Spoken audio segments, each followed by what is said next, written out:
안녕하십니까, 책돌이입니다. 오늘 소개해드릴 책은 죽을 때까지 건강하게 사는 법입니다. 저자는 시라사와 다쿠지, 출판사는 알파미디어입니다.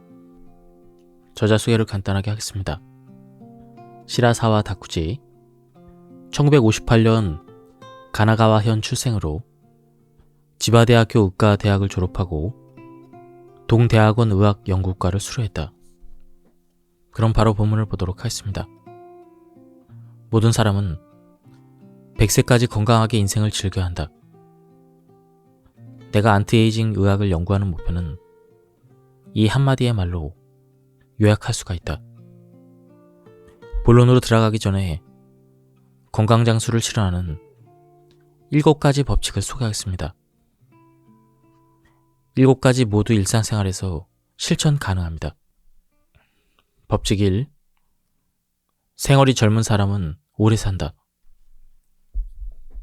같은 유전자를 가지고 있는 일란성 쌍둥이라도 성장 환경에 의해서 외모상 나이의 차이가 있고 그에 따라 수명도 변화됩니다.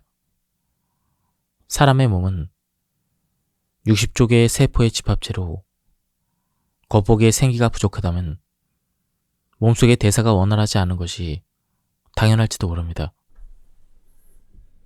매일 아침 거울에 맨 얼굴을 비춰 컨디션을 확인하는 습관을 가집시다. 피부색이 칙칙해지고 주름이나 피부 처짐이 또래보다 급속하게 진행된다면 자신의 식생활이나 운동 습관을 확인해 볼 필요가 있습니다. 눈동자가 막지 못하다면 스트레스가 쌓여있다는 증거입니다. 젊음을 유지한다는 것은 질병 예방의 첫걸음입니다. 거울 앞을 떠나기 전에 방긋 자신에게 웃어주고 기분을 끌어올려 주세요. 그러면 반드시 활기찬 하루를 시작할 수가 있습니다. 법칙 2. 인생을 즐기려면 건강 수명을 늘려야 한다. 건강 수명이란 간호를 받거나 병으로 누워있지 않으며 스스로 건강하게 생활할 수 있는 기간을 말합니다. 여성이 몸져 눕게 되는 원인 중 1위는 골다공증입니다. 대퇴골이 골절할 경우 오랫동안 일어나기가 힘듭니다. 고령자의 경우 하루 동안 누워있을 때 근력이 1.5에서 3%, 근력이 반으로 떨어진다고 합니다. 동시에 심폐기능의 저하, 의욕쇠퇴 및 치매 발병, 그리고 욕창 등이 일어나기 쉽고 골절이 나아도 누워 지내게 되는 경우가 많습니다. 골다공증은 식사와 운동에 신경 쓴다면 확실하게 막을 수 있는 병입니다.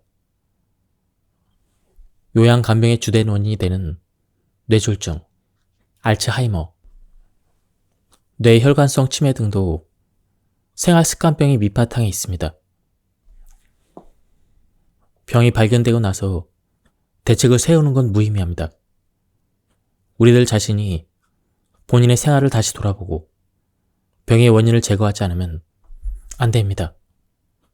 그 과정을 구체적으로 보여주는 것이 예방의학이며 안티에이징 의료라고 이해해 주십시오. 법칙 4. 영양학 지식을 가지면 세포는 젊어진다. 주의해야 될 것은 칼로리의 과잉 섭취입니다. 사람은 기아와의 싸움에서 진화해왔기 때문에 조금이라도 남는 칼로리가 있으면 지방으로 전환하여 소중하게 전환해둡니다. 그러나 장수 유전자는 칼로리를 제한하여 식사량을 70%로 했을 때 가장 활성화됩니다. 법칙 5. 운동을 잘하는 사람은 뇌도 쉽게 늙지 않는다. 세포대사를 지탱하는 또 하나의 기둥은 운동입니다. 사람은 식량을 얻기 위해서 끊임없이 운동을 해왔습니다. 몸을 활발히 움직이면 피의 흐름이 좋아져 산소와 영양이 전신에 퍼지고 근육이나 뼈도 튼튼해집니다. 동시에 에너지 연소의 자극으로 AMPK라는 장수 유전자가 작동하도록 프로그램되어져 있습니다. 이것은 포도당의 대사와 세포 분화, 분열을 정상적으로 유지하기 위한 역할을 합니다. 스포츠만이 아니라 정원 손질이나 계단 오르내리기 등 일상생활에서도 적극적으로 몸을 움직여야 합니다.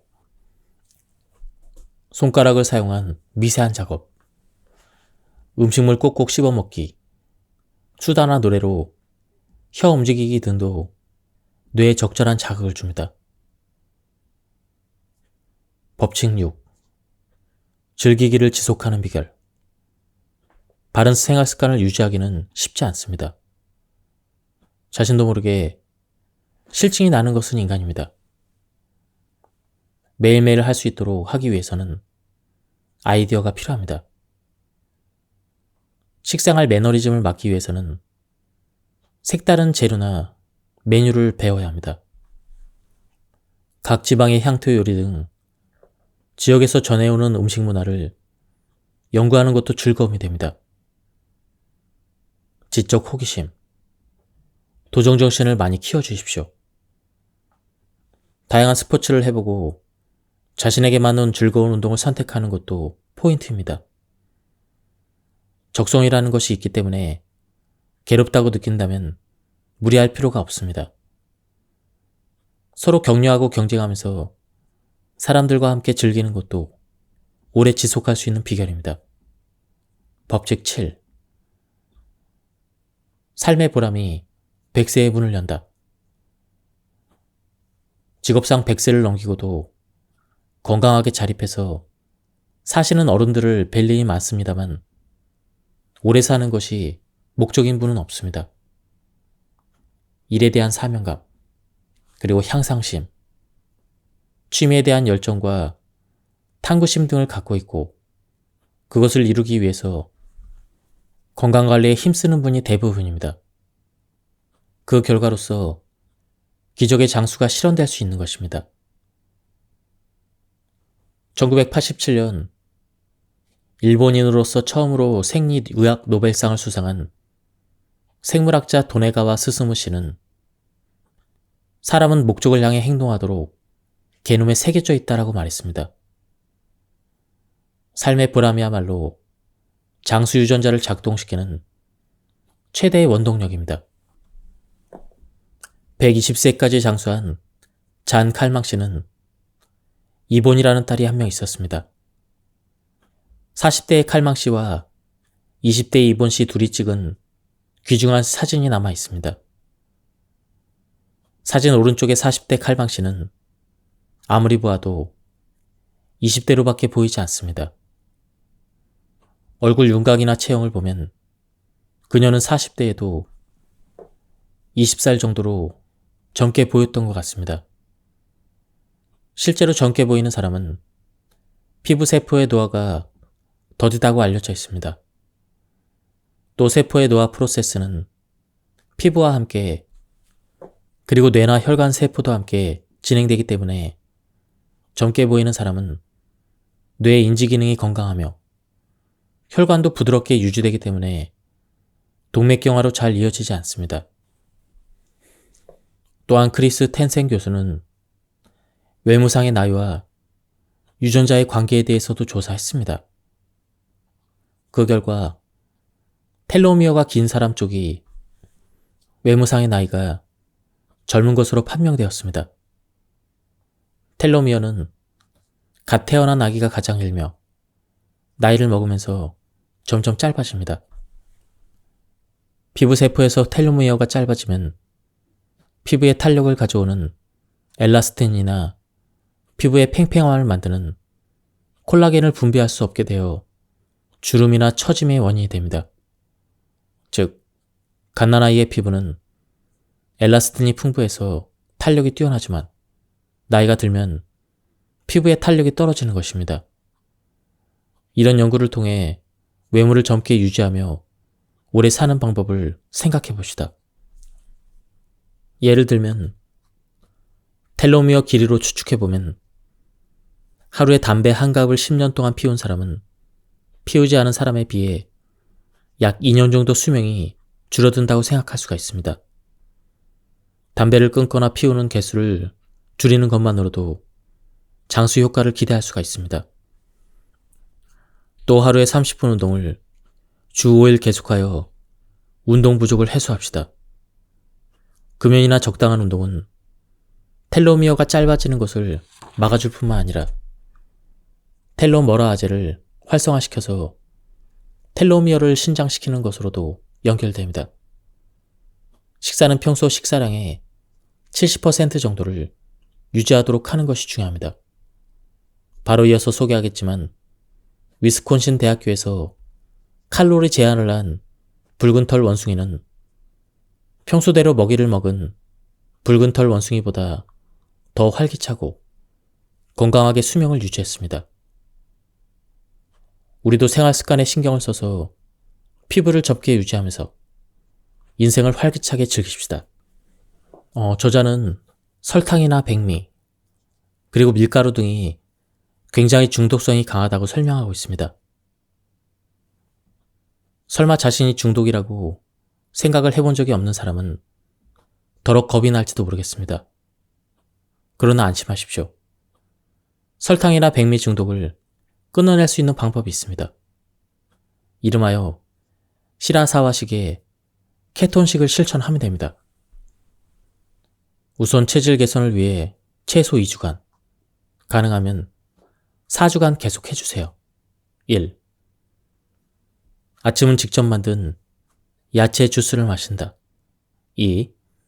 점심과 저녁은 야채와 고기만 또는 야채와 생선만으로 탄수화물 없이 식사를 한다. 3.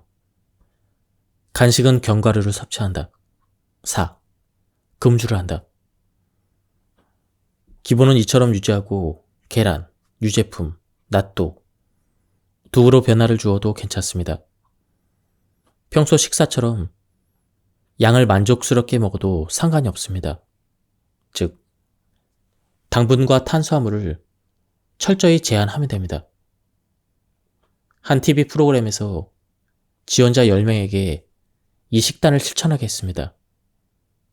그러자 전원이 설탕이나 백미의 유혹에 힘들어하지 않고 첫 주의 체중이 평균 3.5kg 감소하는 경이적인 다이어트 효과가 있었습니다.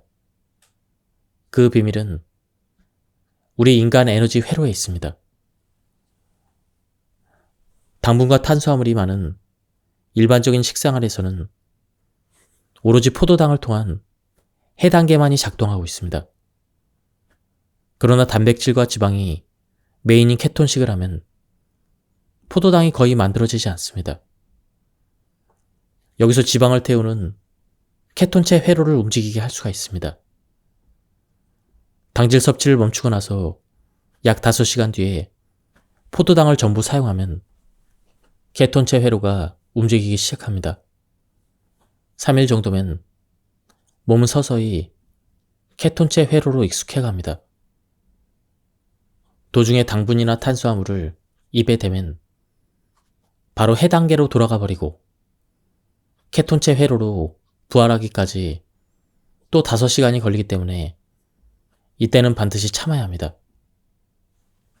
2에서 4주간에 완전히 케톤체 체질이 되면 몸이 포도당을 원하지 않기에 흰밥을 먹고 싶다는 기분이 급속하게 줄어듭니다. 이것이 설탕과 백미 중독에 탈출을 할 수 있는 가장 확실한 지름길입니다. 동시에 케톤체 회로는 지방세포의 지방을 부지런히 소비하기 때문에 체중도 확실하게 줄어듭니다. 게다가 케톤식의 이점은 인슐린의 분비를 최소한으로 억제해 주는 것입니다. 인슐린에는 신경을 초조하게 하는 작용이 있습니다. 과자 등에 사용되는 단순 당질은 장에서의 흡수가 빨라 인슐린이 강하게 반응해 분비가 과하게 많아집니다. 게다가 당이 한 번에 대사되면 이번은 저혈당이 되어 초조해지게 됩니다. 이 인슐린에 의해서 스트레스도 백미 의존증의 원인이 됩니다. 2에서 4주간 당질 의존에서 해방되어도 아직 다이어트의 필요성이 있다면 목표 체중이 되기까지 케톤식을 유지하면 됩니다. 평소대로 먹고 싶어질 경우에는 아래 주의사항을 지켜주십시오. 1. 조식은 직접 만든 야채 주스를 먹는다. 2. 달달한 음식은 철저히 배제한다. 거의 원하지 않겠지만 먹는다면 주 1회 정도로 한다. 3. 탄수화물은 정제되지 않은 것으로 현미, 잡곡밥, 통밀빵 등 흡수가 더딘 탄수화물로 대체하고 양도 원래의 반으로 카레나 덮밥은 한 달에 1회에서 2회로 제한한다. 4. 조미료에 신경 쓴다. 설탕은 굵은 설탕, 맛술, 소금은 누룩소금으로 대체하고 간은 싱겁게 하도록 주의한다. 또 시판되는 드레싱이나 양념은 당분이 많기 때문에 사용하지 말고 직접 만든다. 5. 야채를 많이 섭취한다. 6. 신선하며 가공되지 않은 양질의 단백질을 충분히 섭취한다. 7. 발효식품을 적극적으로 섭취한다. 식이요법으로 식사량의 70에서 80%가 좀처럼 지켜지지 않는 환자에게는 저는 곤약을 권하고 있습니다. 칼로리와 지질도 거의 제로이며 반찬이든 밥에 넣든 양을 늘릴 수 있어 포만감이 높아지고 다이어트에 아주 좋은 음식입니다. 무엇보다도 주성분인 글루코만난이라는 수용성 식물 섬유를 빼놓을 수가 없습니다. 현미나 잡곡도 식물 섬유가 풍부하지만 글루코만난은 맨 먼저 소장에 머무르며 탄수화물이나 당의 흡수를 억제하게 됩니다. 혈당치의 상승을 늦추는 작용이기 때문에 인슐린의 필요량이 줄고 비만이나 메타볼릭 증후군, 당뇨병 예방, 그리고 개선으로 연결이 됩니다. 또한 글루코만난은 소화액인 담즙산과 결합하는 것으로 알려져 있습니다. 담즙산의 원료는 간에 축적되어진 콜레스테롤이며 결합으로 부족한 양을 채우기 위해 담즙산 생산에 콜레스테롤이 자꾸 소비되기 때문에 메타볼릭 증후군 대책에 꼭 맞아떨어집니다. 탱탱한 직사각형의 곤약 외에도 최근에는 젤 상태의 곤약도 등장했습니다. 우리 연구실의 한 여성은 아이스크림, 수제 초콜릿, 머핀, 카레 등에 섞어서 매일 건강관리에 활용하고 있습니다. 계란 노른자 대신에 곤약을 배합한 저칼로리 마요네즈도 시판되고 있다고 합니다. 식이요법을 지속하기 위해서는 무엇보다 맛있게 먹는 것이 중요합니다. 다음 요리 레시피를 꼭 활용해보세요. 곤약 산적. 곤약은 길이가 6cm, 폭 3cm로 잘라 꼬치에 끼워서 데치고 물기를 뺀다.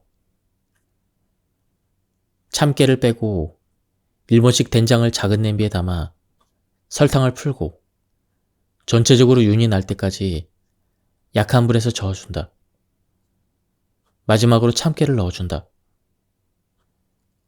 곤약에 일본식 된장을 발라준다. 다음은 골다공증을 예방, 개선하는 식생활에 대해서 알아보겠습니다. 1. 칼슘을 충분히 섭취한다. 골밀도를 높이기 위해서 주성분이 되는 칼슘은 하루 800mg을 기준으로 반드시 섭취합니다. 특히 유제품의 칼슘은 흡수율이 뛰어납니다. 우선 우유와 요구르트를 300mg 섭취하는 습관, 이 외에는 치즈, 뼈까지 먹을 수 있는 뱅어, 멸치, 건새우, 무말랭이, 해조, 순무, 무잎 등에 풍부하게 포함되어 있습니다. 2. 비타민 D와 K가 칼슘을 서포트한다. 칼슘 등 미네랄 성분의 장내 흡수를 도와 온몸의 뼈까지 보내는 것은 비타민 D. 그것을 확실히 뼈에 정착시키는 것이 비타민 K로 역할 분담을 하고 있습니다. 비타민 K는 낫도균이 만드는 끈적함 속에 풍부합니다. 3. 대두 이소플라본에 주목한다. 분자 구조가 에스트로겐과 매우 비슷하여 고라 세포를 활성화시켜줍니다. 기준은 하루 50mg입니다.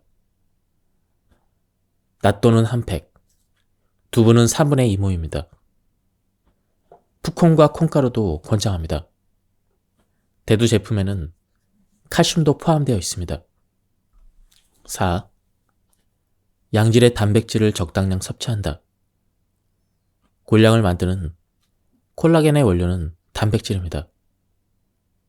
필수 아미노산을 포함한 쇠고기, 돼지고기, 닭고기, 달걀, 어패류를 하루에 55g 섭취합니다. 다만 너무 섭취하면 몸이 산성화되어 중화를 위해 칼슘을 사용해버리므로 조심해야 합니다. 5. 구연산이 칼슘의 흡수를 서포트한다. 칼슘 등의 미네랄은 물에 잘 녹지 않기에 부드럽게 장으로 흡수되지 않습니다. 이것을 도와주는 것이 레몬이나 우메보시 등에 포함된 구연산으로 구연산이 가지고 있는 킬레이트 작용에 의해 칼슘이 구연산에 결합하여 수용성 물질로 바뀌어서 흡수가 쉬워집니다. 6. 콜라겐 생성을 돕는 비타민C. 비타민C는 아미노산으로부터 콜라겐이 합성될 때 빠뜨릴 수 없는 영양소입니다. 키위, 레몬, 딸기, 토마토 등을 충분히 먹어 골량을 튼튼하게 합시다. 소변으로 바로 배설되기 때문에 하루에 여러 번 나눠서 섭취하면 효과적입니다. 7. 마그네슘으로 골령을 높인다. 마그네슘도 골밀도를 지지하는 소중한 영양소입니다. 낫또, 현미, 배아미, 깨, 견과류에 많이 포함되어 있습니다. 면역력을 높여주고 비만을 막는 버섯. 요즘 버섯의 건강 효과가 재조명되고 있습니다. 게다가 나가노현에는 팽이버섯 얼음이라는 것이 있습니다. 이것은 팽이버섯에 물을 넣고 믹서로 갈아 냄비에서 걸쭉하게 끓인 것을 얼음 용기에 담아 얼린 식품입니다. 성분인 구안일산이 응축되어 된장국이나 찌개, 볶음 등에 넣으면 조미료가 됩니다. 또한 나쁜 콜레스테롤을 억제하고 내장지방의 감소, 면역력을 높이는 효과 등으로 주목을 받고 있습니다. 식용버섯에 통용되는 효능에 대해서 구체적으로 알아봅시다. 우선은 장을 깨끗하게 해주는 식물 섬유를 풍부하게 포함하고 있습니다. 다당류가 서로 엉켜있는 세포벽이 그 주성분으로 야채의 식물 섬유와 비교하면 튼튼하고 물이나 지방이 잘 풀어지지 않는 것이 특징입니다. 장벽을 자극하는 힘이 강하고 연동운동을 높여 변통을 촉진하는 효과가 있습니다. 장도 근육과 같아 활발하게 움직일수록 신진대사가 좋아집니다. 뱃속부터 젊어집니다. 음식물 찌꺼기나 노폐물, 게다가 식물 첨가물 등 유해물질도 확실히 흡착해서 디톡스 기능도 충분합니다. 식이섬유는 장에 있는 착한 균의 먹이가 되는 이점이 있습니다.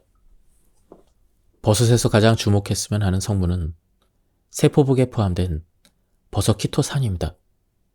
키토산이라고 하면 게나 새우 등의 각각류에서 추출한 건강식품으로 알려져 있지만 성분은 크게 다릅니다. 버섯 키토산은 키토산과 베타클루칸, 마노스 등의 복합체입니다. 이 성분들의 상승작용으로 다양한 건강 효과를 발휘하기 때문입니다. 그중 하나가 바로 지방의 흡수 억제 작용입니다. 음식물에서 섭취한 지방을 몸이 흡수하기 전에 대변과 함께 배출시킵니다. 이 외에도 혈소판이 지혈을 위해서 혈액을 굳게 하는 응집 작용을 적절히 컨트롤하고 혈액을 깨끗이 하는 효능도 있기에 피의 흐름이 부드러워져서 전신의 산소와 영양 공급량이 좋아집니다. 고혈압이나 냉증 개선도 기대할 수가 있습니다. 게다가 버섯 키토산의 기능으로 놓칠 수 없는 것이 면역 기능의 활성화입니다. 베타글루칸이 면역 세포인 대식세포 표면 수용체와 결합을 해서 힘을 증대시키는 것입니다. 버섯의 건강 효과를 충분히 살리기 위해서는 하루에 100g 섭취가 기준입니다. 버섯은 세포벽이 튼튼하기 때문에 안의 유효 성분을 쉽게 흡수하기 위해서는 잘 씹어 먹어야 합니다. 햇빛에 하루에서 이틀 말리면 세포벽이 부서지면서 성분이 나오기 때문에 더욱 맛있어집니다. 마른 표고버섯도 마찬가지로 국물을 내는 역할도 합니다. 가열이나 냉동에 의해서도 세포벽이 부서지기 때문에 팽이버섯 얼음은 흡수 효율을 매우 높게 만든 식품이라 할 수 있습니다. 가정에서 간단하게 직접 만들 수 있고 최근에는 냉동식품으로 시판도 되고 있습니다. 버섯 전체의 풍부한 영양소로는 지방 대사에 빠질 수 없는 비타민 B2와 남는 염분을 배출시켜주는 칼륨을 둘 수가 있습니다. 칼슘이 뼈에 흡착되도록 돕는 비타민 D는 모기버섯, 느타리버섯, 마른 표고버섯에 있습니다. 향기도 식감도 다채로운 버섯이 저칼로리, 저지방인 점도 기쁜 일입니다. 고기, 생선, 야채 등 어떤 식재료하고도 잘 어울리기에 매일 메뉴에 포함시켜서 건강 장수를 돕기를 바랍니다. 다음은 운동의 효과에 대한 부분입니다. 운동의 효과는 혈행 촉진과 근력 상승만이 아닙니다. 에너지 대사 과정에서 ATP에서 AMP가 발생하면 그것에 반응해서 장수 유전자 AMPK의 스위치가 켜지는 것입니다. AMPK에 대해서는 아래의 기능이 알려져 있습니다. 1. ATP를 생산하거나 대사하는 세포 속의 공장, 미토콘드리아를 증강한다. 2. 지방을 태우고 내장 지방을 줄인다. 3. 포도당을 분해해서 ATP를 만든다. 4. 인슐린의 작용을 좋게 한다. 5. 암 억제 유전자 P53을 활성화시키고 암세포 증식을 억제한다. 운동은 모든 약 중에 으뜸이라고 해도 과언이 아니겠죠? 유전자의 끝부분에는 세포 분열의 횟수를 결정하는 텔로미어가 있는데 육상선수 중에는 이 텔로미어가 긴 사람이 많으며 장수임을 세포가 시사하고 있습니다. 저자는 워킹 중에서 전신을 사용하는 노르딕 워킹을 추천하고 있습니다. 저도 실천하고 있으며 환자분들에게도 추천하고 있는 노르딕 워킹을 소개합니다. 양손에 막대를 잡고 그 지지력을 사용해서 움직이는 워킹의 한 종류입니다. 팔은 전자와 같이 흔들며 막대로 지면을 누르면서 앞으로 가기 때문에 전신 운동이 됩니다. 당연히 소모 칼로리도, 섭취 산소량도 증가합니다. 최대 이점은 막대의 추진력 덕분에 보폭이 크게 넓어지고 나이가 들어 굽기 쉬운 고관절이 유연해지는 것입니다. 어깨나 상박 등의 근육을 사용하기 때문에 놀랄 만큼 자세가 좋아집니다. 해보면 팔의 추진력으로 쓱쓱 나아가 탈 것에 타고 있는 듯한 경쾌함이 느껴져 더는 일반 워킹으로는 돌아가기가 힘듭니다. 동호회 사람들로부터 등과 목의 결림이 풀렸다거나 복부에 쉐이프업 효과가 있다는 이야기도 들었습니다. 노르딕 워킹을 할 때는 워킹 슈즈, 그리고 전용 막대를 준비해 주십시오. 가볍고 그립감이 좋고 신장에 맞는 길이로 조절할 수 있으며 끝부분에 아스팔트 충격을 누그러뜨려주는 탈착식 고무 커브가 있는 것을 고르는 것이 좋습니다. 기본적으로는 걷기뿐이니 특별히 어려운 규칙도 없고 초심자라도 20분만 시간을 들이면 마스터할 수가 있습니다. 일주일에 3회, 한 번에 30분 정도 걷는 것이 좋습니다. 여러분 중에는 러닝을 습관처럼 하고 계신 분도 있으리라고 생각됩니다. 결정적으로 워킹과의 차이점은 순간 몸이 공중으로 뜨는 것입니다. 러닝으로 착지할 때는 다리에 체중의 5배의 무게가 실립니다.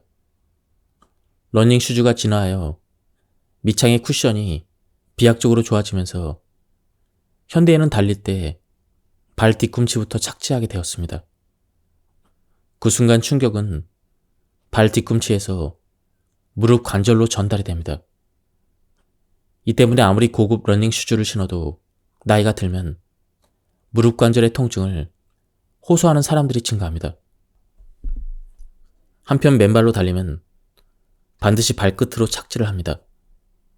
왜냐하면 엄지발가락에 붙어있는 근육에서 발 뒤꿈치에 걸쳐 발 안쪽에 있는 26개의 작은 뼈 관절이 착지의 충격을 잘 흡수하고 거기다 아킬레스건이 완충 역할을 해주기 때문입니다. 인체공학적으로는 발끝으로 착지하고 발 안쪽으로 확실히 지면을 감싸는 느낌으로 뛴다가 정석입니다. 멕시코의 산악지대에 사는 타라 우마리족은 바닥이 낮은 샌들로 하루에 100km를 달려서 이동합니다. 그러나 이렇게 장거리를 계속 달려도 관절이 아프지 않은 이유는 실로 맨발의 러닝 비법이라고 해도 좋을 것입니다. 이 점을 착안해서 스포츠 업계에서는 맨발에 가까운 감촉의 베어풋 슈즈 개발을 진행하고 있습니다.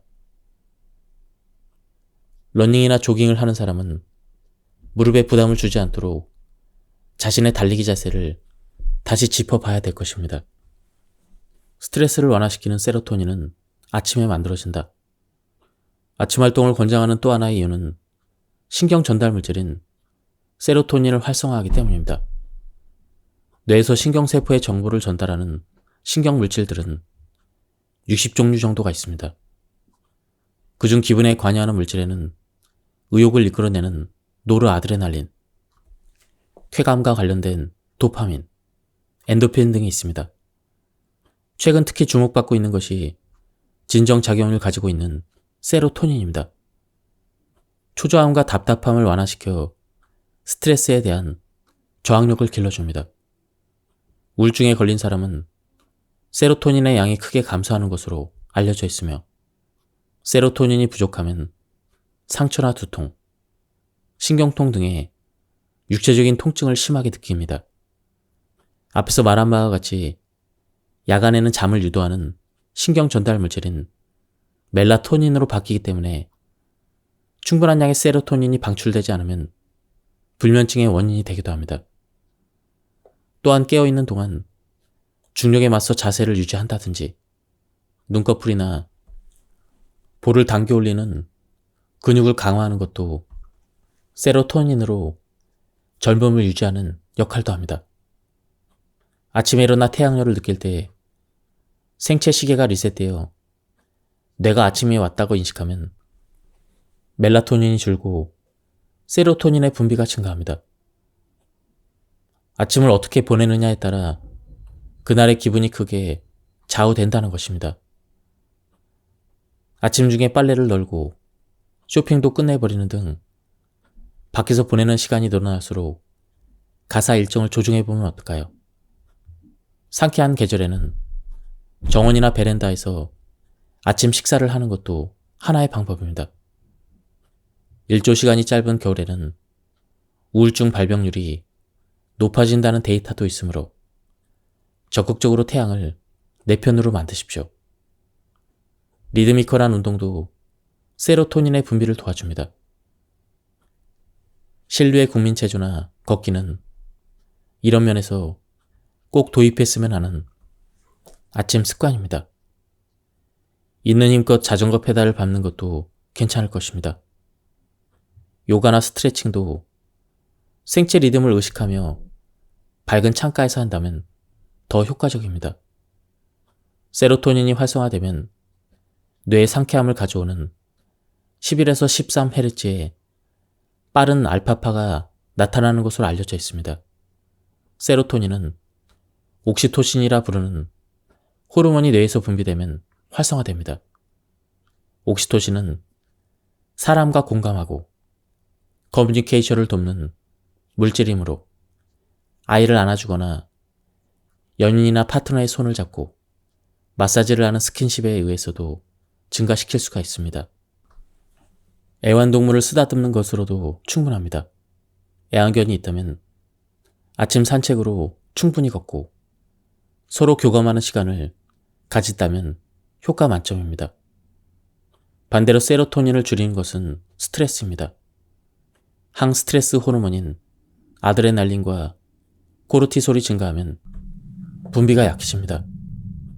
숨막히는 순간이란 말처럼 긴장으로 인해 호흡이 가빠지고 교감신경이 과도하게 작용하는 것도 부정적인 요인입니다. 그럴 때는 어깨에 힘을 빼고 복식 호흡을 2에서 3분간 하십시오. 부교감신경이 우위를 차지하면 긴장이 풀립니다. 또한 세로토닌의 원성분은 단백질의 일종인 트립토판, 두부나 낫또 등의 대두 제품, 우유, 치즈, 요구르트 등의 유제품, 계란, 명란젓, 견과류, 아보카도, 바나나 등에 풍부합니다. 체내에서 세로토닌이 합성될 때는 비타민 B6도 필수입니다. 마늘, 간, 견과류, 연어, 참치, 가다랑어, 그리고 바나나, 현미 등의 미정제 곡류, 콩류에 다량 함유되어 있습니다. 아침 식사로는 낫또 한 팩, 혹은 바나나 한 개를 곁들입시다. 아침 활동을 3개월 정도 계속하면 뇌의 세로토닌의 양을 일정하게 늘릴 수가 있습니다. 내일부터 산뜻하게 일찍 일어나 인생의 남은 시간을 빛내보세요. 히노하라 선생님은 1911년에 태어나 101세를 맞이한 지금도 세로카 국제병원 이사장 겸 명예원장으로서 의료계 현장에서 일하고 있습니다. 평생 의사로 살아온 히노하라 선생님의 건강장수 비결은 질병이 생활습관과 밀접한 관계가 있음을 40년 전에 이미 알았다는 것입니다. 그의 건강 비결을 알아보도록 하겠습니다. 1. 30세 때의 체중을 유지한다. 히노하라 선생님의 30대 당시 신장은 168, 60kg이었습니다. 현재는 160, 그리고 62kg로 변화가 거의 없습니다. 조금이라도 체중이 늘면 반드시 하루 이틀 식사를 제한해서 원 상태로 되돌아오도록 유의했다고 합니다. 건강장수의 관점에서 저는 20세의 체중에서 5kg 이내까지의 범위로 체중 조절을 추천합니다. 2. 칼로리 제한을 시킨다. 히노하라 선생님처럼 젊을 때부터 칼로리를 지속적으로 제한한 것은 뛰어난 전략이라고 할 수 있습니다. 연령과 활동량에 맞는 칼로리 섭취량을 초과하면 내장 지방과 피하 지방은 즉시 증가합니다. 70세 이상에서 활동량이 적은 남성의 적정 칼로리 섭취량은 1850kcal입니다. 그러나 선생님은 90세 때는 1400kcal, 100세가 넘은 지금은 1200kcal를 섭취한다고 합니다. 진료나 지필, 강연 중심의 생활은 기초 대사량이 낮고 많은 에너지를 소비하지 않습니다. 이만큼 오랜 세월에 걸쳐 칼로리 제한을 생활에서 실천하고 있는 히노하라 선생님의 생활 방식을 우리도 본받아야 할 것입니다. 3. 탄수화물 섭취를 조절한다. 히노하라 선생님의 아침 식사로는 올리브유를 15cc 첨가한 과일 주스와 대두 레시틴을 15cc 첨가한 우유, 점심은 우유와 쿠키 2개, 저녁은 충분한 양의 야채와 생선입니다. 밥은 밥 공기 절반, 일주일에 3번은 양질의 단백질을 섭취하기 위해서 지방이 적은 소고기 안심을 먹습니다. 제가 권장하는 것은 야채와 고기, 야채와 생선의 조합을 번갈아가며 섭취하는 것으로 선생님의 습관은 대단히 합리적입니다. 탄수화물 섭취 방법에 유의하면 당대사 호르몬인 인슐린 감수성을 높일 수가 있습니다. 거기에 올리브유와 대두 레시틴의 섭취로 나쁜 콜레스테롤의 증가를 억제하고 기억력 향상, 치매 예방 효과를 기대할 수가 있습니다. 4. 많이 걷는다. 늘 바쁜 히노하라 선생님은 특별히 스포츠 활동은 하지 않습니다만 엘리베이터 등은 전혀 이용하지 않습니다. 계단을 오르내릴 때는 항상 빠른 걸음으로 걷는다고 합니다. 병원 내 계단은 한 층당 23개이며 매일 몇 번씩 높은 층을 왕복하기도 합니다. 서두를 때는 2계단씩을 오르기도 합니다. 전철역이나 출장 시 공항에서도 마찬가지로 무빙워크를 탄 사람들을 제치는 것으로 쾌감을 느끼게 됩니다. 걷기 운동은 근육과 뼈를 젊게 만드는 데 최적이며 균형 감각을 길러 낙상으로 인한 골절을 막아줍니다. 젊음을 유지하기 위해서는 마음의 습관도 중요합니다. 몸만 열심히 관리한다고 건강과 장수를 손에 넣을 수는 없습니다. 병은 마음먹기에 달려 있습니다. 이어서 마음의 안티에이징 습관을 살펴보도록 하겠습니다. 5. 신념을 가진다.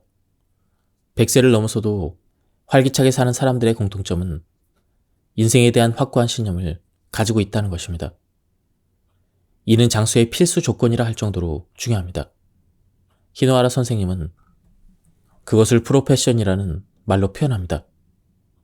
그 밑바탕에는 주어진 역할을 다하여 사람들을 위해 애쓰고자 하는 정신이 깔려 있습니다. 6. 새로운 것에 도전한다. 선생님과 안티에이징에 대해서 이야기를 나눌 때면 늘 새로운 사고방식을 받아들이고 시대적 문제에 대해서 고민하고 계신 것에 놀랍니다.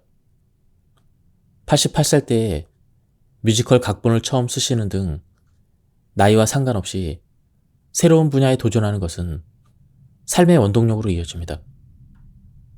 7. 젊은 세대와 교류한다. 선생님은 초등학교 학생들을 대상으로 명예 수업을 한 달에 1번에서 2번 주기로 진행하고 있습니다. 명의란 사람들이 자유롭게 쓸 수 있는 시간이며 그 시간을 의미 있게 사용하기를 바라면서 전쟁의 잔혹함과 평화에 대한 감사함, 집단 따돌림이 얼마나 사람에게 심한 상처를 입히는지에 대한 메시지를 보내고 있습니다. 인생 선배로서 지혜나 경험을 젊은 사람들에게 전달하는 것은 소중한 책무인 동시에 젊은 세대와의 교류는 새로운 자극이 되어 우리에게 활력을 줍니다. 8. 음악을 즐긴다. 히노하라 선생님은 초등학교 4학년 때 신장염을, 대학교 1학년 때는 결핵을 앓았습니다. 2번의 고통스러운 투병 생활을 버티게 해준 것은 어머님의 권유로 배우기 시작한 피아노였다고 합니다. 한때는 프로 연주가를 목표로 할 정도였으며 현재는 음악 요법 학회 이사장을 맡고 있습니다. 호스피스에서 완화치료나 자폐증, 치매 등의 개선을 위해 음악치료 도입을 준비하고 있습니다. 음악은 감정을 총괄하는 뇌의 편도체와 기억을 총괄하는 해마의 작용을 해서 마음을 편안하게 하는 것 외에도 다른 사람들과 함께 음악을 듣거나 연주하는 기회는 커뮤니케이션 수단이 되기도 합니다. 안티에이징 때문이라도 일상 속에서도 음악과 적극적으로 친해지는 것이 좋습니다. 9. 스포츠를 관전한다. 선생님은 유명한 축구 팬입니다. 2011년 여자 월드컵 결승전을 TV로 관전하면서 최고 혈압이 평소 140에서 179까지 상승했다고 블로그에 소개할 정도였습니다. 체력은 쇠하더라도 관전의 흥분감은 젊은 시절의 기억이나 감각을 상기시켜 활력소가 됩니다. 운동이 서툴다면 응원이라면 얼마든지 할 수가 있습니다. 주위 사람들과의 대화 분위기도 매우 고조될 것입니다. 10. 집중력을 높인다. 일이나 취미, 자원봉사 등 어떤 상황에서도 실력을 발휘하고 오래 지속하기 위해서는 집중력을 높이는 것이 중요합니다. 선생님은 아무리 짧은 시간이라도 헛되게 보내지 않았습니다. 이동 시간에는 서류나 원고 체크를 하는데 때로는 역이나 공항 대합실에서 원고를 써내서 편집자들이 놀란다고 합니다. 여러분도 하루에 1시간이라도 집중해서 작업을 하는 습관을 길러보세요. 시간적인 여유가 생기면 새로운 것에 도전할 의욕도 생길 것입니다. 사람은 누구나 이상을 향해서 자신의 인생을 디자인할 수가 있습니다. 좋은 생활 습관이 있어야 건강을 유지하면서 꿈을 현실화할 수가 있습니다. 지금까지 이 책에 대한 리뷰를 모두 마쳤습니다. 제가 발췌 요약해서 설명드렸기 때문에 맥락이 많이 끊겼습니다. 한번 책을 구해서 읽어보실 것을 추천드립니다. 여기서 리뷰를 마치도록 하겠습니다. 감사합니다. 안녕하십니까, 책돌이입니다. 오늘 소개해드릴 책은 죽을 때까지 건강하게 사는 법입니다. 저자는 시라사와 다쿠지, 출판사는 알파미디어입니다. 저자 소개를 간단하게 하겠습니다. 시라사와 다쿠지, 1958년 가나가와현 출생으로 지바대학교 의과대학을 졸업하고 동대학원 의학연구과를 수료했다. 그럼 바로 본문을 보도록 하겠습니다. 모든 사람은 100세까지 건강하게 인생을 즐겨야 한다. 내가 안티에이징 의학을 연구하는 목표는 이 한마디의 말로 요약할 수가 있다. 본론으로 들어가기 전에 건강장수를 실현하는 7가지 법칙을 소개하겠습니다. 7가지 모두 일상생활에서 실천 가능합니다. 법칙 1. 생얼이 젊은 사람은 오래 산다. 같은 유전자를 가지고 있는 일란성 쌍둥이라도 성장 환경에 의해서 외모상 나이의 차이가 있고 그에 따라 수명도 변화됩니다. 사람의 몸은 60조 개의 세포의 집합체로 겉보기에 생기가 부족하다면 몸속의 대사가 원활하지 않은 것이 당연할지도 모릅니다. 매일 아침 거울에 맨 얼굴을 비춰 컨디션을 확인하는 습관을 가집시다. 피부색이 칙칙해지고 주름이나 피부 처짐이 또래보다 급속하게 진행된다면 자신의 식생활이나 운동 습관을 확인해 볼 필요가 있습니다. 눈동자가 막지 못하다면 스트레스가 쌓여있다는 증거입니다. 젊음을 유지한다는 것은 질병 예방의 첫걸음입니다. 거울 앞을 떠나기 전에 방긋 자신에게 웃어주고 기분을 끌어올려 주세요. 그러면 반드시 활기찬 하루를 시작할 수가 있습니다. 법칙 2. 인생을 즐기려면 건강 수명을 늘려야 한다. 건강 수명이란 간호를 받거나 병으로 누워있지 않으며 스스로 건강하게 생활할 수 있는 기간을 말합니다. 여성이 몸져 눕게 되는 원인 중 1위는 골다공증입니다. 대퇴골이 골절할 경우 오랫동안 일어나기가 힘듭니다. 고령자의 경우 하루 동안 누워있을 때 근력이 1.5에서 3%, 근력이 반으로 떨어진다고 합니다. 동시에 심폐기능의 저하, 의욕쇠퇴 및 치매 발병, 그리고 욕창 등이 일어나기 쉽고 골절이 나아도 누워 지내게 되는 경우가 많습니다. 골다공증은 식사와 운동에 신경 쓴다면 확실하게 막을 수 있는 병입니다.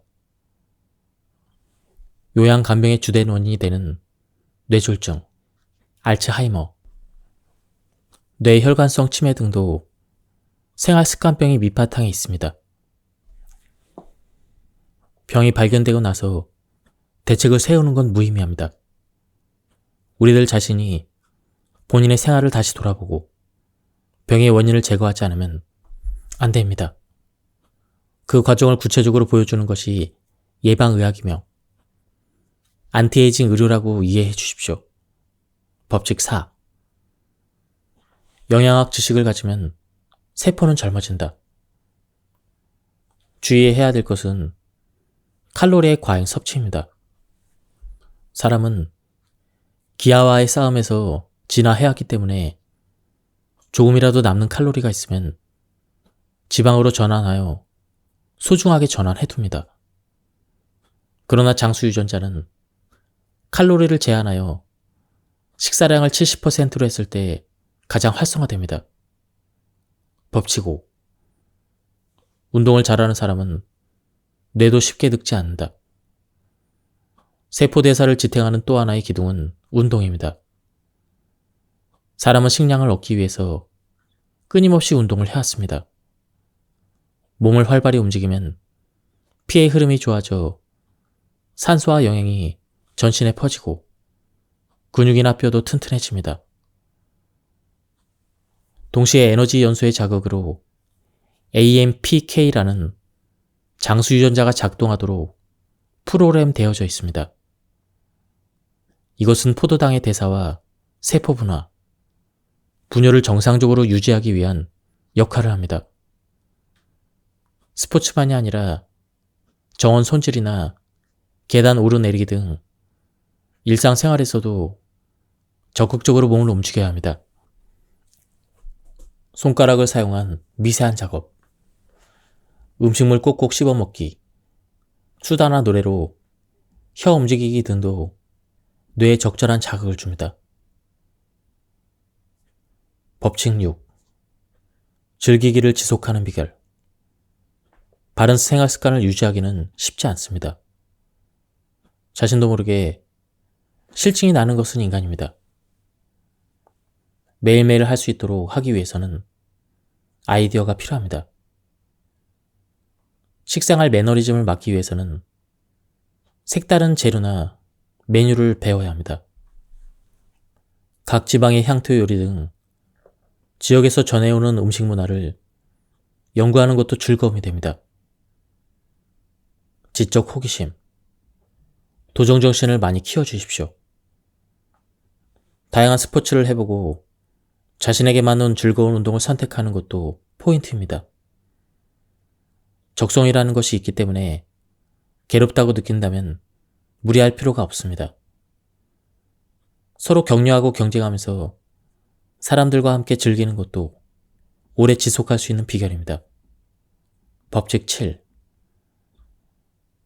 삶의 보람이 100세의 문을 연다. 직업상 100세를 넘기고도 건강하게 자립해서 사시는 어른들을 뵐 일이 많습니다만 오래 사는 것이 목적인 분은 없습니다. 일에 대한 사명감, 그리고 향상심, 취미에 대한 열정과 탐구심 등을 갖고 있고 그것을 이루기 위해서 건강관리에 힘쓰는 분이 대부분입니다. 그 결과로서 기적의 장수가 실현될 수 있는 것입니다. 1987년 일본인으로서 처음으로 생리의학 노벨상을 수상한 생물학자 도네가와 스스무 씨는 사람은 목적을 향해 행동하도록 게놈에 새겨져 있다라고 말했습니다. 삶의 보람이야말로 장수 유전자를 작동시키는 최대의 원동력입니다. 120세까지 장수한 잔 칼망 씨는 이본이라는 딸이 한 명 있었습니다. 40대의 칼망 씨와 20대의 이본 씨 둘이 찍은 귀중한 사진이 남아 있습니다. 사진 오른쪽의 40대 칼망 씨는 아무리 보아도 20대로밖에 보이지 않습니다. 얼굴 윤곽이나 체형을 보면 그녀는 40대에도 20살 정도로 젊게 보였던 것 같습니다. 실제로 젊게 보이는 사람은 피부 세포의 노화가 더디다고 알려져 있습니다. 또 세포의 노화 프로세스는 피부와 함께 그리고 뇌나 혈관 세포도 함께 진행되기 때문에 젊게 보이는 사람은 뇌 인지 기능이 건강하며 혈관도 부드럽게 유지되기 때문에 동맥경화로 잘 이어지지 않습니다. 또한 크리스 텐센 교수는 외무상의 나이와 유전자의 관계에 대해서도 조사했습니다. 그 결과 텔로미어가 긴 사람 쪽이 외무상의 나이가 젊은 것으로 판명되었습니다. 텔로미어는 갓 태어난 아기가 가장 길며 나이를 먹으면서 점점 짧아집니다.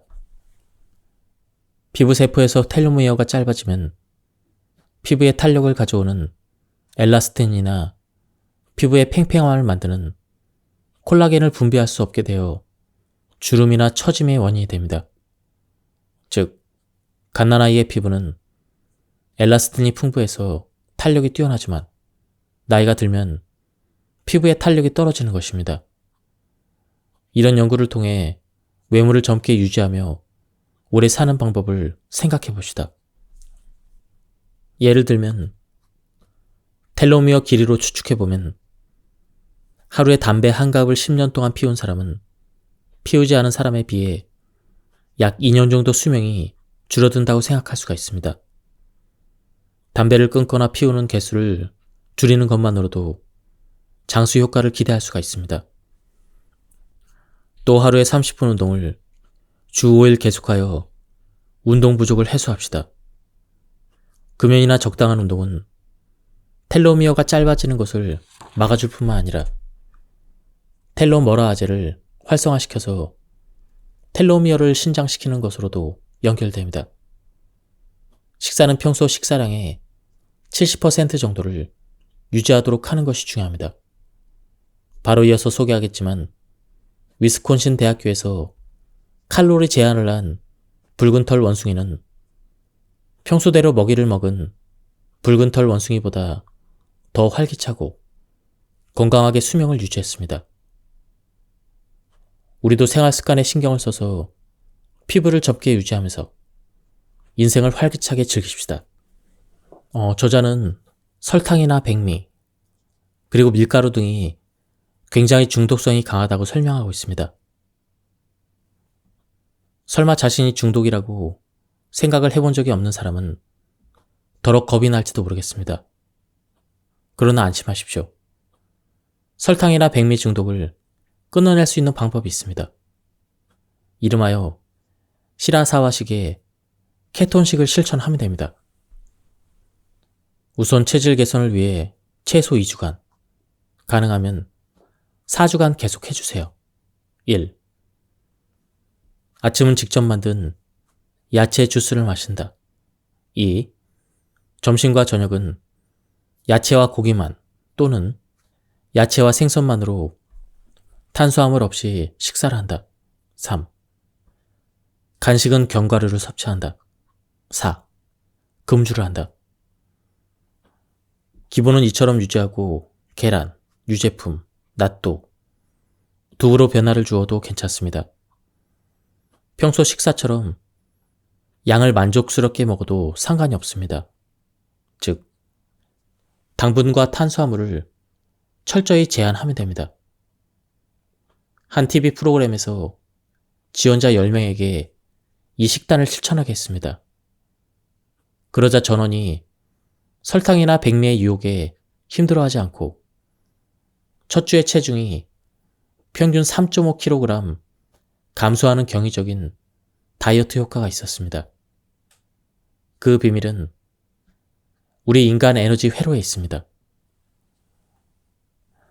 당분과 탄수화물이 많은 일반적인 식생활에서는 오로지 포도당을 통한 해단계만이 작동하고 있습니다. 그러나 단백질과 지방이 메인인 케톤식을 하면 포도당이 거의 만들어지지 않습니다.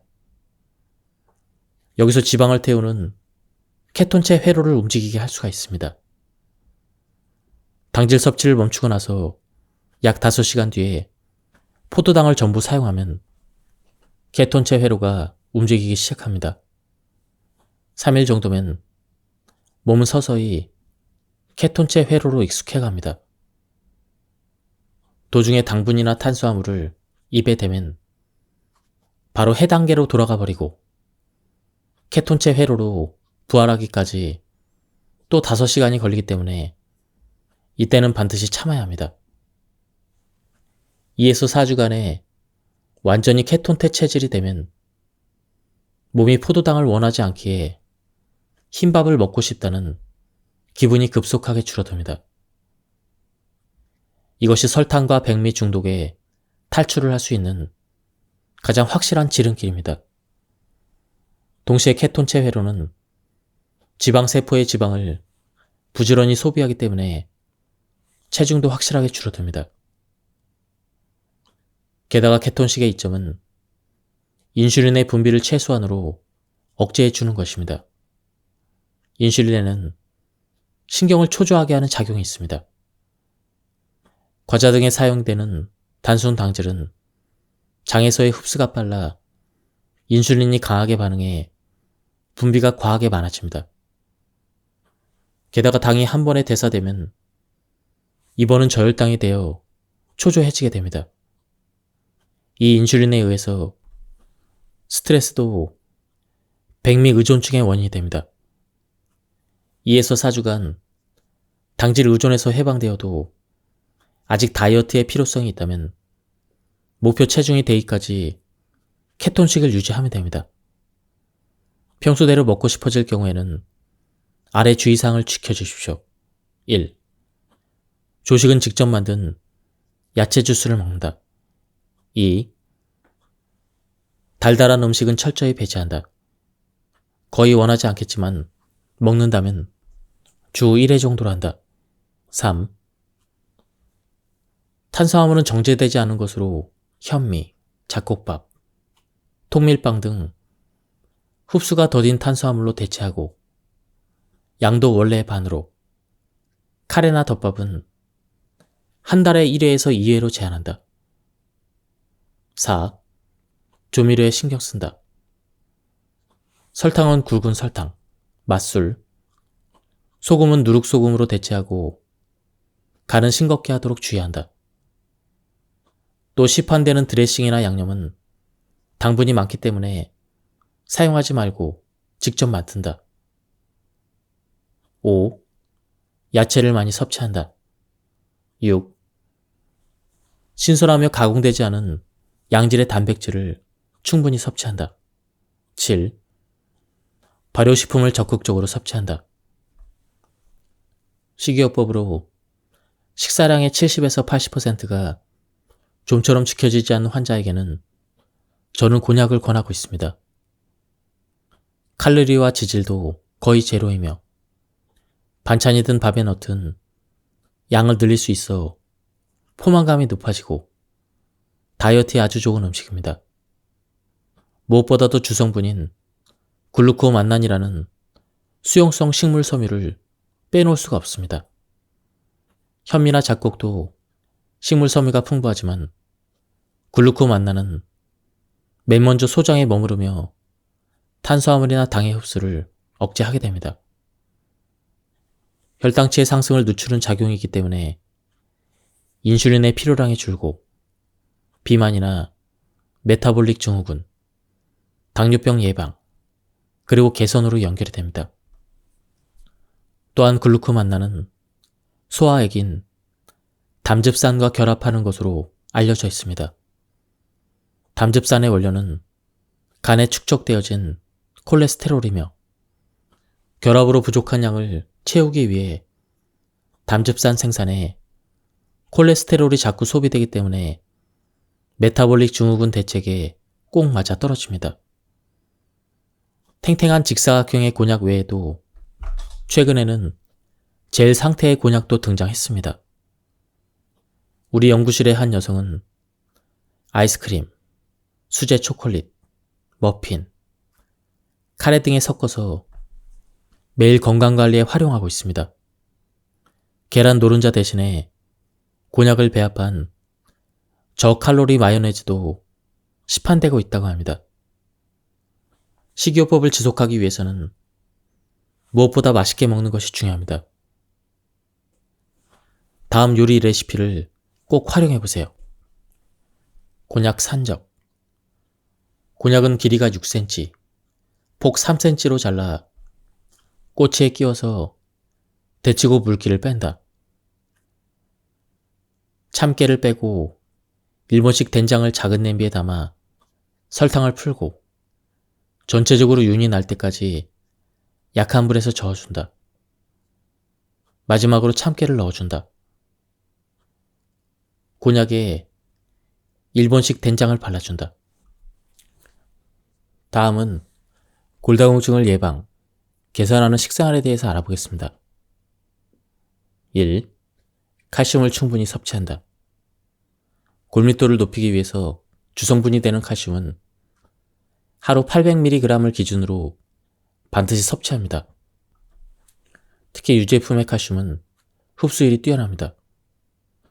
우선 우유와 요구르트를 300mg 섭취하는 습관, 이 외에는 치즈, 뼈까지 먹을 수 있는 뱅어, 멸치, 건새우, 무말랭이, 해조, 순무, 무잎 등에 풍부하게 포함되어 있습니다. 2. 비타민 D와 K가 칼슘을 서포트한다. 칼슘 등 미네랄 성분의 장내 흡수를 도와 온몸의 뼈까지 보내는 것은 비타민 D. 그것을 확실히 뼈에 정착시키는 것이 비타민 K로 역할 분담을 하고 있습니다. 비타민 K는 낫도균이 만드는 끈적함 속에 풍부합니다. 3. 대두 이소플라본에 주목한다. 분자 구조가 에스트로겐과 매우 비슷하여 고라 세포를 활성화시켜줍니다. 기준은 하루 50mg입니다. 낫또는 한 팩, 두부는 3분의 2모입니다. 푸콘과 콩가루도 권장합니다.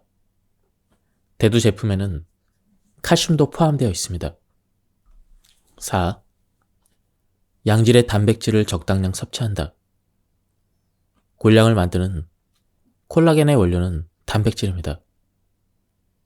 필수 아미노산을 포함한 쇠고기, 돼지고기, 닭고기, 달걀, 어패류를 하루에 55g 섭취합니다. 다만 너무 섭취하면 몸이 산성화되어 중화를 위해 칼슘을 사용해버리므로 조심해야 합니다. 5. 구연산이 칼슘의 흡수를 서포트한다. 칼슘 등의 미네랄은 물에 잘 녹지 않기에 부드럽게 장으로 흡수되지 않습니다. 이것을 도와주는 것이 레몬이나 우메보시 등에 포함된 구연산으로, 구연산이 가지고 있는 킬레이트 작용에 의해 칼슘이 구연산에 결합하여 수용성 물질로 바뀌어서 흡수가 쉬워집니다. 6. 콜라겐 생성을 돕는 비타민C. 비타민C는 아미노산으로부터 콜라겐이 합성될 때 빠뜨릴 수 없는 영양소입니다. 키위, 레몬, 딸기, 토마토 등을 충분히 먹어 골량을 튼튼하게 합시다. 소변으로 바로 배설되기 때문에 하루에 여러 번 나눠서 섭취하면 효과적입니다. 7. 마그네슘으로 골염을 높인다. 마그네슘도 골밀도를 지지하는 소중한 영양소입니다. 낫도, 현미, 배아미, 깨, 견과류에 많이 포함되어 있습니다. 면역력을 높여주고 비만을 막는 버섯. 요즘 버섯의 건강 효과가 재조명되고 있습니다. 게다가 나가노현에는 팽이버섯 얼음이라는 것이 있습니다. 이것은 팽이버섯에 물을 넣고 믹서로 갈아 냄비에서 걸쭉하게 끓인 것을 얼음 용기에 담아 얼린 식품입니다. 성분인 구안일산이 응축되어 된장국이나 찌개, 볶음 등에 넣으면 조미료가 됩니다. 또한 나쁜 콜레스테롤을 억제하고 내장지방의 감소, 면역력을 높이는 효과 등으로 주목을 받고 있습니다. 식용버섯에 통용되는 효능에 대해서 구체적으로 알아봅시다. 우선은 장을 깨끗하게 해주는 식물 섬유를 풍부하게 포함하고 있습니다. 다당류가 서로 엉켜있는 세포벽이 그 주성분으로 야채의 식물 섬유와 비교하면 튼튼하고 물이나 지방이 잘 풀어지지 않는 것이 특징입니다.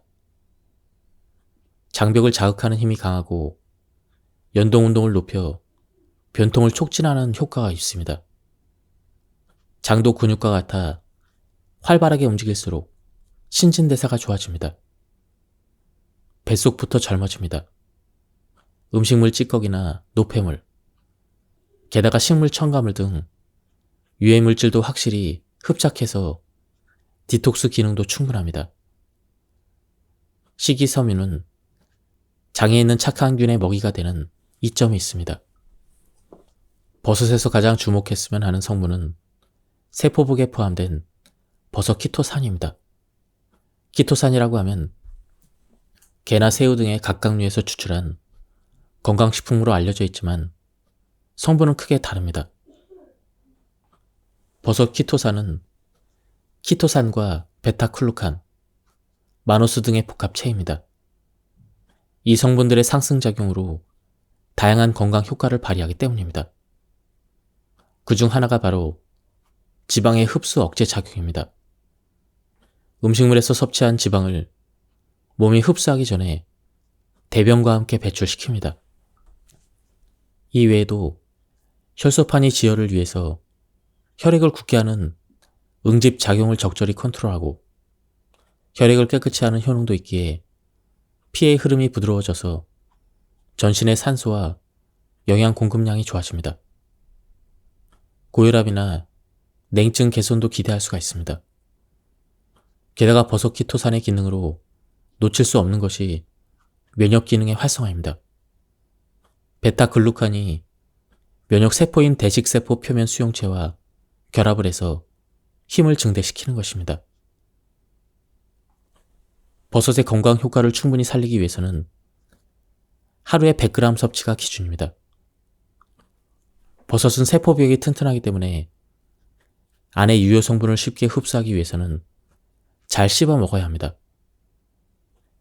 햇빛에 하루에서 이틀 말리면 세포벽이 부서지면서 성분이 나오기 때문에 더욱 맛있어집니다. 마른 표고버섯도 마찬가지로 국물을 내는 역할도 합니다. 가열이나 냉동에 의해서도 세포벽이 부서지기 때문에 팽이버섯 얼음은 흡수 효율을 매우 높게 만든 식품이라 할 수 있습니다. 가정에서 간단하게 직접 만들 수 있고 최근에는 냉동식품으로 시판도 되고 있습니다. 버섯 전체의 풍부한 영양소로는 지방 대사에 빠질 수 없는 비타민 B2와 남는 염분을 배출시켜주는 칼륨을 둘 수가 있습니다. 칼슘이 뼈에 흡착되도록 돕는 비타민 D는 목이버섯, 느타리버섯, 마른 표고버섯에 있습니다. 향기도 식감도 다채로운 버섯이 저칼로리, 저지방인 점도 기쁜 일입니다. 고기, 생선, 야채 등 어떤 식재료하고도 잘 어울리기에 매일 메뉴에 포함시켜서 건강 장수를 돕기를 바랍니다. 다음은 운동의 효과에 대한 부분입니다. 운동의 효과는 혈행 촉진과 근력 상승만이 아닙니다. 에너지 대사 과정에서 ATP에서 AMP가 발생하면 그것에 반응해서 장수 유전자 AMPK의 스위치가 켜지는 것입니다. AMPK에 대해서는 아래의 기능이 알려져 있습니다. 1. ATP를 생산하거나 대사하는 세포 속의 공장, 미토콘드리아를 증강한다. 2. 지방을 태우고 내장 지방을 줄인다. 3. 포도당을 분해해서 ATP를 만든다. 4. 인슐린의 작용을 좋게 한다. 5. 암 억제 유전자 P53을 활성화시키고 암세포 증식을 억제한다. 운동은 모든 약 중에 으뜸이라고 해도 과언이 아니겠죠? 유전자의 끝부분에는 세포 분열의 횟수를 결정하는 텔로미어가 있는데 육상선수 중에는 이 텔로미어가 긴 사람이 많으며 장수임을 세포가 시사하고 있습니다. 저자는 워킹 중에서 전신을 사용하는 노르딕 워킹을 추천하고 있습니다. 저도 실천하고 있으며 환자분들에게도 추천하고 있는 노르딕 워킹을 소개합니다. 양손에 막대를 잡고 그 지지력을 사용해서 움직이는 워킹의 한 종류입니다. 팔은 전자와 같이 흔들며 막대로 지면을 누르면서 앞으로 가기 때문에 전신 운동이 됩니다. 당연히 소모 칼로리도, 섭취 산소량도 증가합니다. 최대 이점은 막대의 추진력 덕분에 보폭이 크게 넓어지고 나이가 들어 굽기 쉬운 고관절이 유연해지는 것입니다. 어깨나 상박 등의 근육을 사용하기 때문에 놀랄 만큼 자세가 좋아집니다. 해보면 팔의 추진력으로 쓱쓱 나아가 탈 것에 타고 있는 듯한 경쾌함이 느껴져 더는 일반 워킹으로는 돌아가기가 힘듭니다. 동호회 사람들로부터 등과 목의 결림이 풀렸다거나 복부의 쉐이프업 효과가 있다는 이야기도 들었습니다. 노르딕 워킹을 할 때는 워킹 슈즈, 그리고 전용 막대를 준비해 주십시오. 가볍고 그립감이 좋고 신장에 맞는 길이로 조절할 수 있으며 끝부분에 아스팔트 충격을 누그러뜨려주는 탈착식 고무 커브가 있는 것을 고르는 것이 좋습니다. 기본적으로는 걷기뿐이니 특별히 어려운 규칙도 없고 초심자라도 20분만 시간을 들이면 마스터할 수가 있습니다. 일주일에 3회, 한 번에 30분 정도 걷는 것이 좋습니다. 여러분 중에는 러닝을 습관처럼 하고 계신 분도 있으리라고 생각됩니다. 결정적으로 워킹과의 차이점은 순간 몸이 공중으로 뜨는 것입니다. 러닝으로 착지할 때는 다리에 체중의 5배의 무게가 실립니다. 러닝 슈즈가 진화하여 밑창의 쿠션이 비약적으로 좋아지면서 현대에는 달릴 때 발 뒤꿈치부터 착지하게 되었습니다. 그 순간 충격은 발 뒤꿈치에서 무릎 관절로 전달이 됩니다. 이 때문에 아무리 고급 러닝 슈즈를 신어도 나이가 들면 무릎 관절의 통증을 호소하는 사람들이 증가합니다. 한편 맨발로 달리면 반드시 발끝으로 착지를 합니다. 왜냐하면 엄지발가락에 붙어있는 근육에서 발 뒤꿈치에 걸쳐 발 안쪽에 있는 26개의 작은 뼈 관절이 착지의 충격을 잘 흡수하고 거기다 아킬레스건이 완충 역할을 해주기 때문입니다.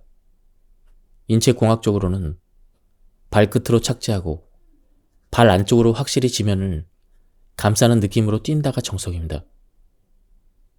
멕시코의 산악지대에 사는 타라우마리족은 바닥이 낮은 샌들로 하루에 100km를 달려서 이동합니다. 그러나 이렇게 장거리를 계속 달려도 관절이 아프지 않은 이유는 실로 맨발의 러닝 비법이라고 해도 좋을 것입니다. 이 점을 착안해서 스포츠 업계에서는 맨발에 가까운 감쪽에 베어풋 슈즈 개발을 진행하고 있습니다. 러닝이나 조깅을 하는 사람은 무릎에 부담을 주지 않도록 자신의 달리기 자세를 다시 짚어봐야 될 것입니다. 스트레스를 완화시키는 세로토닌은 아침에 만들어진다. 아침 활동을 권장하는 또 하나의 이유는 신경 전달 물질인 세로토닌을 활성화하기 때문입니다. 뇌에서 신경세포에 정보를 전달하는 신경 물질들은 60종류 정도가 있습니다. 그중 기분에 관여하는 물질에는 의욕을 이끌어내는 노르아드레날린, 쾌감과 관련된 도파민, 엔도핀 등이 있습니다. 최근 특히 주목받고 있는 것이 진정작용을 가지고 있는 세로토닌입니다. 초조함과 답답함을 완화시켜 스트레스에 대한 저항력을 길러줍니다. 우울증에 걸린 사람은 세로토닌의 양이 크게 감소하는 것으로 알려져 있으며 세로토닌이 부족하면 상처나 두통, 신경통 등의 육체적인 통증을 심하게 느낍니다. 앞에서 말한 바와 같이 야간에는 잠을 유도하는 신경 전달 물질인 멜라토닌으로 바뀌기 때문에 충분한 양의 세로토닌이 방출되지 않으면 불면증의 원인이 되기도 합니다. 또한 깨어있는 동안 중력에 맞서 자세를 유지한다든지 눈꺼풀이나 볼을 당겨 올리는 근육을 강화하는 것도 세로토닌으로 젊음을 유지하는 역할도 합니다. 아침에 일어나 태양열을 느낄 때 생체 시계가 리셋되어 뇌가 아침이 왔다고 인식하면 멜라토닌이 줄고 세로토닌의 분비가 증가합니다. 아침을 어떻게 보내느냐에 따라 그날의 기분이 크게 좌우된다는 것입니다.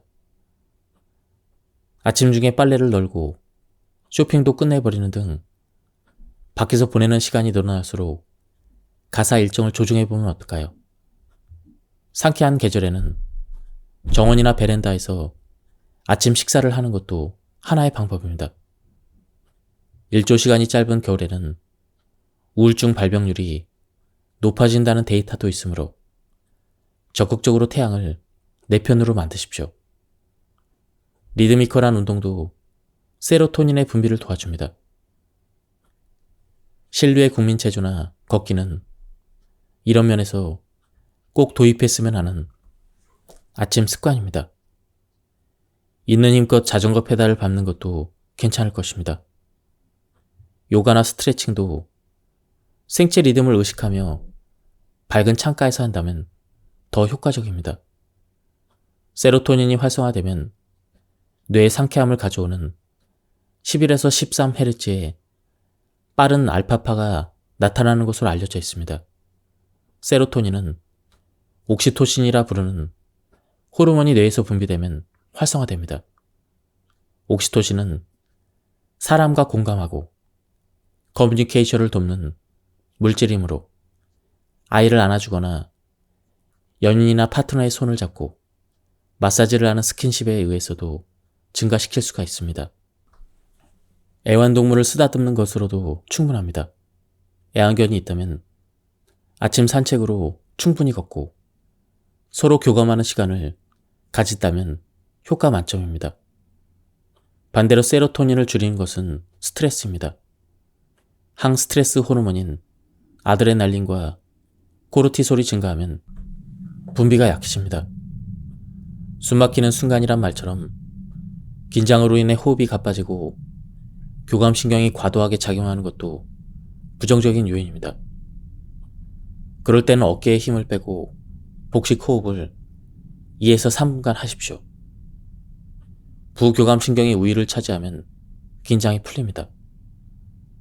또한 세로토닌의 원성분은 단백질의 일종인 트립토판, 두부나 낫또 등의 대두 제품, 우유, 치즈, 요구르트 등의 유제품, 계란, 명란젓, 견과류, 아보카도, 바나나 등에 풍부합니다.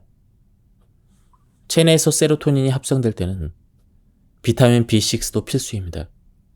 마늘, 간, 견과류, 연어, 참치, 가다랑어, 그리고 바나나, 현미 등의 미정제 곡류, 콩류에 다량 함유되어 있습니다. 아침 식사로는 낫또 한 팩, 혹은 바나나 한 개를 곁들입시다. 아침 활동을 3개월 정도 계속하면 뇌의 세로토닌의 양을 일정하게 늘릴 수가 있습니다. 내일부터 산뜻하게 일찍 일어나 인생의 남은 시간을 빛내보세요.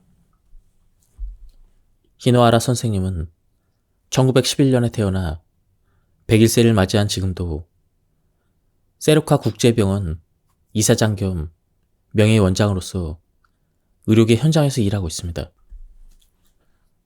평생 의사로 살아온 히노하라 선생님의 건강장수 비결은 질병이 생활습관과 밀접한 관계가 있음을 40년 전에 이미 알았다는 것입니다. 그의 건강 비결을 알아보도록 하겠습니다. 1. 30세 때의 체중을 유지한다. 히노하라 선생님의 30대 당시 신장은 168, 60kg이었습니다. 현재는 160, 그리고 62kg로 변화가 거의 없습니다. 조금이라도 체중이 늘면 반드시 하루 이틀 식사를 제한해서 원 상태로 되돌아오도록 유의했다고 합니다. 건강장수의 관점에서 저는 20세의 체중에서 5kg 이내까지의 범위로 체중 조절을 추천합니다. 2. 칼로리 제한을 시킨다. 히노하라 선생님처럼 젊을 때부터 칼로리를 지속적으로 제한한 것은 뛰어난 전략이라고 할 수 있습니다. 연령과 활동량에 맞는 칼로리 섭취량을 초과하면 내장 지방과 피하 지방은 즉시 증가합니다. 70세 이상에서 활동량이 적은 남성의 적정 칼로리 섭취량은 1850kcal입니다. 그러나 선생님은 90세 때는 1400kcal, 100세가 넘은 지금은 1200kcal를 섭취한다고 합니다. 진료나 지필, 강연 중심의 생활은 기초 대사량이 낮고 많은 에너지를 소비하지 않습니다. 이만큼 오랜 세월에 걸쳐 칼로리 제한을 생활에서 실천하고 있는 히노하라 선생님의 생활 방식을 우리도 본받아야 할 것입니다. 3. 탄수화물 섭취를 조절한다. 히노하라 선생님의 아침 식사로는 올리브유를 15cc 첨가한 과일 주스와 대두 레시틴을 15cc 첨가한 우유, 점심은 우유와 쿠키 2개, 저녁은 충분한 양의 야채와 생선입니다. 밥은 밥 공기 절반, 일주일에 3번은 양질의 단백질을 섭취하기 위해서 지방이 적은 소고기 안심을 먹습니다. 제가 권장하는 것은 야채와 고기, 야채와 생선의 조합을 번갈아가며 섭취하는 것으로 선생님의 습관은 대단히 합리적입니다. 탄수화물 섭취 방법에 유의하면 당대사 호르몬인 인슐린 감수성을 높일 수가 있습니다. 거기에 올리브유와 대두 레시틴의 섭취로 나쁜 콜레스테롤의 증가를 억제하고 기억력 향상, 치매 예방 효과를 기대할 수가 있습니다. 4. 많이 걷는다. 늘 바쁜 히노하라 선생님은 특별히 스포츠 활동은 하지 않습니다만 엘리베이터 등은 전혀 이용하지 않습니다. 계단을 오르내릴 때는 항상 빠른 걸음으로 걷는다고 합니다. 병원 내 계단은 한 층당 23개이며 매일 몇 번씩 높은 층을 왕복하기도 합니다. 서두를 때는 2계단씩을 오르기도 합니다. 전철역이나 출장 시 공항에서도 마찬가지로 무빙 워크를 탄 사람들을 제치는 것으로 쾌감을 느끼게 됩니다. 걷기 운동은 근육과 뼈를 젊게 만드는 데 최적이며 균형 감각을 길러 낙상으로 인한 골절을 막아줍니다. 젊음을 유지하기 위해서는 마음의 습관도 중요합니다. 몸만 열심히 관리한다고 건강과 장수를 손에 넣을 수는 없습니다. 병은 마음먹기에 달려 있습니다. 이어서 마음의 안티에이징 습관을 살펴보도록 하겠습니다. 5. 신념을 가진다.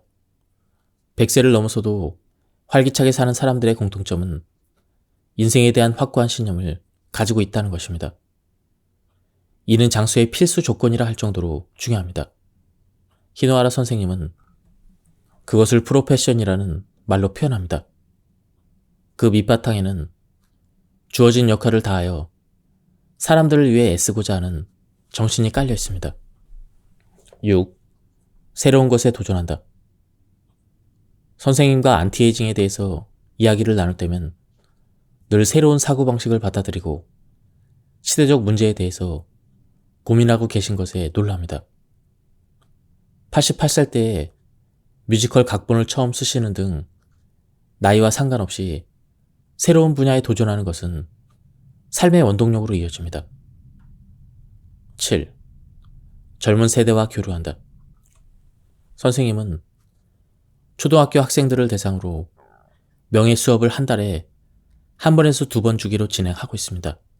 명의란 사람들이 자유롭게 쓸 수 있는 시간이며 그 시간을 의미 있게 사용하기를 바라면서 전쟁의 잔혹함과 평화에 대한 감사함, 집단 따돌림이 얼마나 사람에게 심한 상처를 입히는지에 대한 메시지를 보내고 있습니다. 인생 선배로서 지혜나 경험을 젊은 사람들에게 전달하는 것은 소중한 책무인 동시에 젊은 세대와의 교류는 새로운 자극이 되어 우리에게 활력을 줍니다. 8. 음악을 즐긴다. 히노하라 선생님은 초등학교 4학년 때 신장염을, 대학교 1학년 때는 결핵을 앓았습니다. 2번의 고통스러운 투병 생활을 버티게 해준 것은 어머님의 권유로 배우기 시작한 피아노였다고 합니다. 한때는 프로 연주가를 목표로 할 정도였으며 현재는 음악 요법 학회 이사장을 맡고 있습니다. 호스피스에서 완화치료나 자폐증, 치매 등의 개선을 위해 음악치료 도입을 준비하고 있습니다. 음악은 감정을 총괄하는 뇌의 편도체와 기억을 총괄하는 해마에 작용을 해서 마음을 편안하게 하는 것 외에도 다른 사람들과 함께 음악을 듣거나 연주하는 기회는 커뮤니케이션 수단이 되기도 합니다. 안티에이징 때문이라도 일상 속에서도 음악과 적극적으로 친해지는 것이 좋습니다. 9. 스포츠를 관전한다. 선생님은 유명한 축구 팬입니다. 2011년 여자 월드컵 결승전을 TV로 관전하면서 최고 혈압이 평소 140에서 179까지 상승했다고 블로그에 소개할 정도였습니다. 체력은 쇠하더라도 관전의 흥분감은 젊은 시절의 기억이나 감각을 상기시켜 활력소가 됩니다. 운동이 서툴다면 응원이라면 얼마든지 할 수가 있습니다. 주위 사람들과의 대화 분위기도 매우 고조될 것입니다. 10. 집중력을 높인다. 일이나 취미, 자원봉사 등 어떤 상황에서도 실력을 발휘하고 오래 지속하기 위해서는 집중력을 높이는 것이 중요합니다. 선생님은 아무리 짧은 시간이라도 헛되게 보내지 않았습니다. 이동 시간에는 서류나 원고 체크를 하는데 때로는 역이나 공항 대합실에서 원고를 써내서 편집자들이 놀란다고 합니다. 여러분도 하루에 1시간이라도 집중해서 작업을 하는 습관을 길러보세요. 시간적인 여유가 생기면 새로운 것에 도전할 의욕도 생길 것입니다. 사람은 누구나 이상을 향해서 자신의 인생을 디자인할 수가 있습니다. 좋은 생활 습관이 있어야 건강을 유지하면서 꿈을 현실화할 수가 있습니다. 지금까지 이 책에 대한 리뷰를 모두 마쳤습니다. 제가 발췌 요약해서 설명드렸기 때문에 맥락이 많이 끊겼습니다. 한번 책을 구해서 읽어보실 것을 추천드립니다. 여기서 리뷰를 마치도록 하겠습니다. 감사합니다.